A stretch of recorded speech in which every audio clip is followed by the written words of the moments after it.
इतिहास का एक बेहतरीन राजा शेर शाह सूरी। शेर शाह सूरी उत्तर भारत के सूर साम्राज्य के संस्थापक थे, जिनमें उनकी राजधानी दिल्ली भी शामिल है। 1540 में शेर शाह ने मुगल साम्राज्य को अपने हाथों में लिया था। 1545 में उनकी अकस्मात मृत्यु के बाद उनका बेटा उत्तराधिकारी बना। पहले शेर शाह सूरी मुगल आर्मी के सेनापति बने और फिर बाद में वे बिहार के शासक के रूप में उठ खड़े हुए। 1537 में जब बाबर का बेटा हुमायूं अभियान पर था, तब शेर शाह ने बंगाल राज्य को हथिया लिया और वहां उसने सुर साम्राज्य स्थापित किया। शेर शाह ने खुद को हर मोड़ पर सही साबित किया। वे एक सफल शासक साबित हुए और यह एक वीर और साहसी सेनापति कहलाए। उनके विशाल और समृद्ध साम्राज्य को बाद में मुगल शासक हुमायूं के बेटे अकबर ने हथिया लिया। शेर शाह सूरी के जन्म तिथि और जन्म स्थान के विषय में इतिहासकारों में मतभेद है। कुछ इतिहासकारों ने इनका जन्म सन 1585 हिसार फिरोजाबाद हरियाणा में और कुछ सन 1472 सासाराम बिहार में बताया है। इब्राहिम खां के पुत्र और हसन के प्रथम पुत्र फरीद शेर शाह के जन्म की तिथि अंग्रेज इतिहासकारों ने 1485 बताई है। शेर शाह सूरी पर विशेष खोज करने वाले भारतीय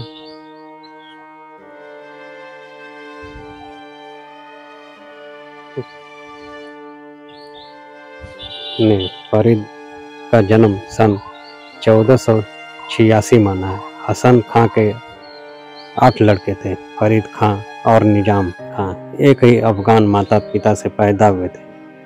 अली और यूसुफ एक माता से, खुर्रम और शाकी खां एक अन्य माँ से, और सुलेमान और अहमद चौथी माँ से उत्पन्न हुए थे। फरीद खां की बड़ी सीधी सादी, सहनशील और बुद्धिमान थी।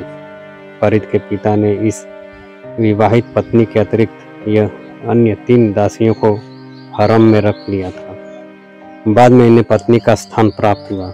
फरीद और निजाम के अतिरिक्त शेष 6 पुत्र इन्हीं की संतान थे। कुछ समय बाद हसन खां फरीद और निजाम की मां ने उदासीन और दासियों के प्रति आसक्त रहने लगा। बस सुलेमान और अहमद खां की मां के प्रति विशेष आसक्त था, वैसे अधिक चाहने लगा था। हसन की यह चहेती फरीद और निजाम की मां से जलती थी, क्योंकि सबसे बड़ा होने के कारण फरीद जागीर का हकदार था। इस परिस्थिति में फरीद का दुखी होना स्वाभाविक ही था। पिता उसकी ओर से उदासीन रहने लगा। 1540 से 1545 के अपने 5 साल के शासन काल में उन्होंने अपने साम्राज्य में नई सैन्य शक्ति का निर्माण किया था और साथ ही पहले रुपए का भी प्रचलन उन्होंने शुरू किया और भारतीय पोस्ट विभाग को भी उन्होंने अपने शासनकाल में विकसित किया। बाद में उन्होंने हिमायूदिना पना शाह शहर को विकसित कर उसका नाम शेरगढ़ रखा और इतिहास शहर पाटलिपुत्र का नाम बदलकर पटना रखा। बाद में ग्रांड ट्रंक रोड को चित्तागोंग से विस्तृत करते हुए रास्तों को पश्चिमी भारत से अफगानिस्तान के काबुल तक ले गए और देशों को रास्ते से जोड़े रखा। वह एक बहुत ही कुशल प्रशासक थे और उनके शासन और सुधारों व शुरू के लिए उन्हें याद किया जाता है। उनका प्रशासन बहुत ही कुशल लेकिन थोड़ा सख्त था। उन्होंने अपने राज्य के प्रांतों के रूप में विभाजित कर दिया जिन्हें सरकार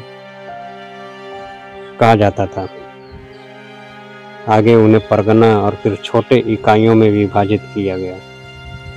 माना जाता है कि टका के स्थान पर रुपया और पैसा लागू करने वाले पहले शासक थे।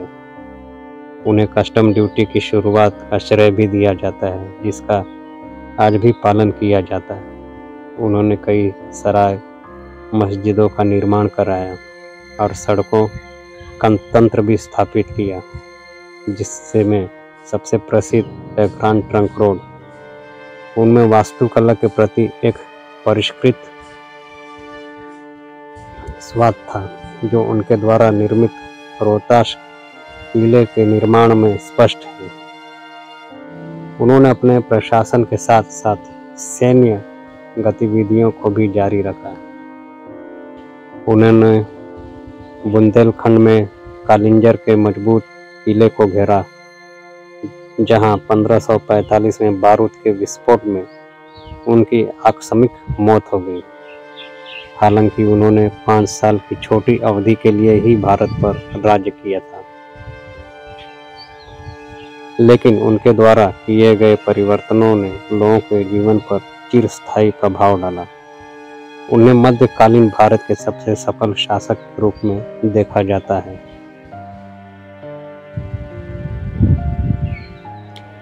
S.A. राशिद के अनुसार एक सक्षम जनरल, विभाग सैनिक और एक प्रतिबद्ध शासक के तौर पर शेर शाह अन्य शासकों के ऊपर ही रहे। अभी तक शेर शाह अपने आप को मुगल सम्राटों का प्रतिनिधि ही बताते थे, पर उनकी चाहत अब अपना साम्राज्य स्थापित करने की थी। शेर शाह की बढ़ती हुई ताकत को देख आखिरकार मुगल और अफगान सेनाओं की जून 1539 में बक्सर के मैदान में भिड़ंत हुई। मुगल सेनाओं को भारी हार का सामना करना पड़ा। इस जीत ने शेर शाह का साम्राज्य पूर्व में असम की पहाड़ियों से लेकर पश्चिम में कन्नौज तक बढ़ा दिया। अब अपने साम्राज्य को वैध बनाने के लिए उन्होंने अपने नाम के सिक्के को चलाने का आदेश दिया। यह मुगल सम्राट हुमायूं को खुले चुनौती थी। अगले साल हुमायूं ने खोए हुए क्षेत्रों पर कब्जा वापस पाने के लिए शेर शाह की सेना पर फिर हमला किया। इस बार कन्नौज पर हतोत्साहित और बुरी तरह से प्रशिक्षित हुमायूं की सेना 17 मई 1540 शेर शाह की सेना से हार गई।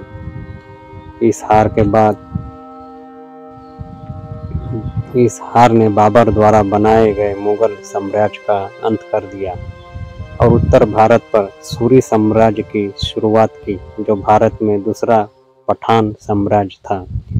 लोधी साम्राज्य के बाद 22 मई 1545 में चंदेल राजपूतों के खिलाफ लड़ते हुए शेर शाह की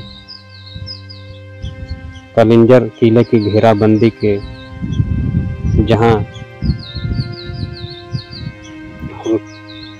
हुक्का नामक आग्नेयास्त्र से निकले गोले के फटने से उनकी मौत हो गई। शेर शाह ने अपने जीवन काल में ही अपने मकबरे का काम शुरू करवा दिया था। उनका गृहनगर सासाराम स्थित उनका मकबरा एक कृत्रिम झील से घिरा हुआ है। यह मकबरा हिंदू मुस्लिम स्थापत्य शैली का बेजोड़ नमूना है। लोगों के अनुसार शेर शाह के मकबरे को देखकर ऐसा लगता है कि वह सभी समुदाय को एक नज़र से देखने वाला शासक था।